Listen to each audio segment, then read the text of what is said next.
মাঙ্গলিক মাঙ্গলিক কথাটা এখন ন্যাচারাল শোনা যায়। মাঙ্গলিক দোষ কাটানোর খুব একটি সহজ উপায়। তবে মাঙ্গলিক থাকলে পরে অবশ্যই মাঙ্গলিক দেখে বিবাহ করবেন, এতে আপনার সমস্যা দূর হবে। আপনি যদি মাঙ্গলিক হয়ে থাকেন, নমস্কার, আমি শ্রী মিলন অধিকারী। দেখতে থাকুন শ্রী মিলন অধিকারীর চমৎকার টোটকা চ্যানেলটিকে সাবস্ক্রাইব, লাইক এবং শেয়ার, কমেন্ট বক্সে অবশ্যই কমেন্ট করবেন। আপনি যদি মাঙ্গলিক হয়ে থাকেন, আপনি কি করবেন? মঙ্গলবার থেকে শুরু করবেন।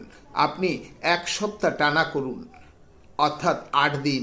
আপনি একটি করে টমেটম নিন, সেই টমেটম নিজে হাতে 3টে গরুকে খাইয়ে দিন। আর কি করবেন?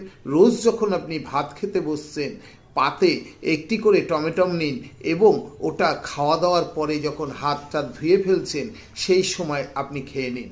এটা খুব পরীক্ষিত, খুব ছোট্ট উপায়। করে দেখুন, আপনি কিছু হলেও ফল পাবেন।